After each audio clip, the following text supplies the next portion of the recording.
Hello and welcome to It's All Local. I'm Seth McCoy. Joining me today is Alynne MacLean from Science with a Mission, a great organization that helps to bring much needed tests to underdeveloped countries. Stay tuned.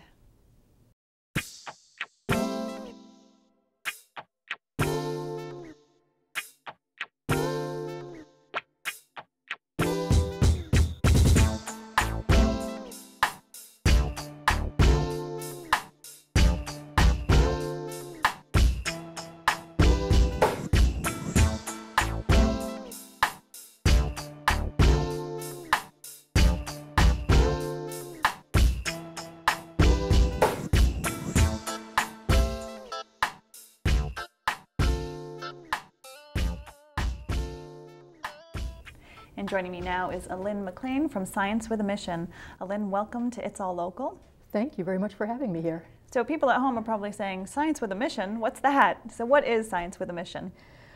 I'm not sure that I did a good job when I came up with the name, but basically I'm a scientist and I wanted to use my knowledge of science to help people in the developing world, specifically for use in missions work. And so what we do is we make diagnostics. Think of the home pregnancy test. And instead of using urine to tell if a woman is pregnant, we use usually just a drop of blood to tell if somebody has malaria, typhoid, things that are prevalent in the developing world.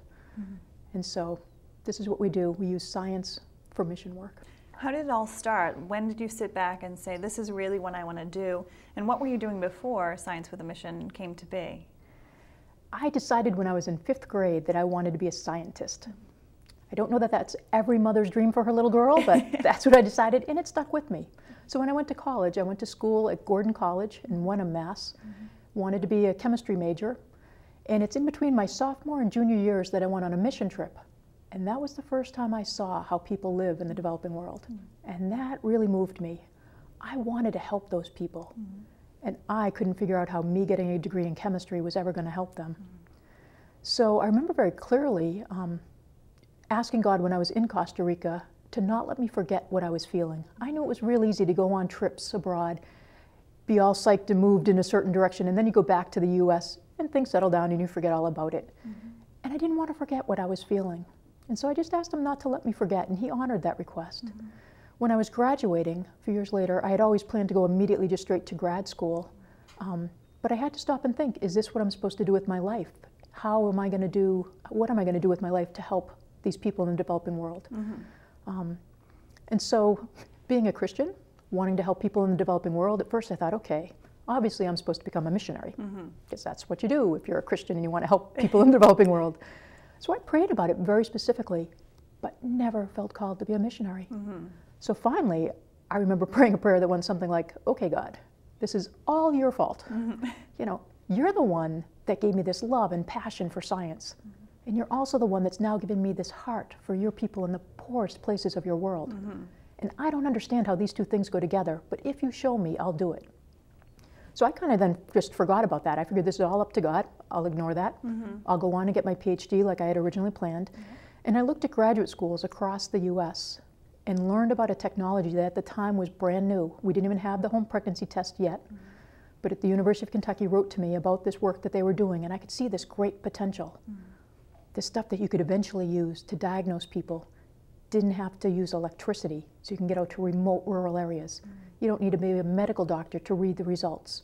You can get results within 10 to 15 minutes, so it can be rapid. You can do mass screenings. That's why we use it for the Olympics, steroids, performance-enhancing drugs, things like that. So I thought, this is great. Go to the University of Kentucky, get my PhD, and I thought I would then be joining some existing nonprofit that would be using this to help people in the developing world. But nobody was doing that, because you can't make any money off of helping people in the developing world. Right. Being accustomed to food and shelter, I needed a job when I finished my degree. So I went into pharmaceuticals for 2 years and then biotech in Cambridge with Biogen. I was there for 6 years, enjoyed what I was doing, but continued to use my vacation time to take mission trips and just continue to see the need increase for diagnostics. Too often in the developing world, doctors have medicine now available to them, but they're guessing who needs which medicine. They look at their patient, they talk to them, find out what their symptoms are, But then they're just really, some diseases are very similar in their initial symptoms. So they're just trying to guess, well, what's the most likely one, and I'll give you the medicine for that. So eventually I decided I had to quit my job and start Science with a Mission because there was this incredible need. It doesn't sound like that was a difficult decision to be made, but there must have been some hesitation in you to leave behind your paid position. And then how do you complete your work now? Do you have fundraisers? Do you have people who donate?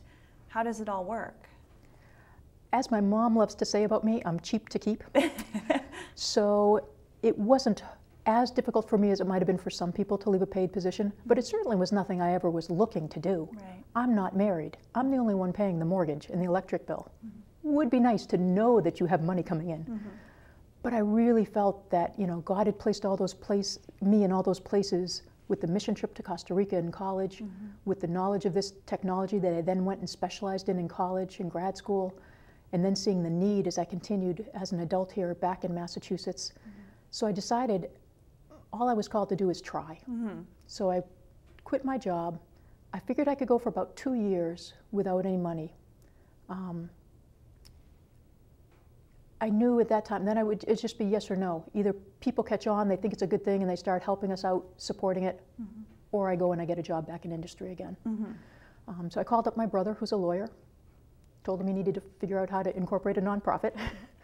My sister also has a PhD in chemistry, but she works as a professor at Salem State College.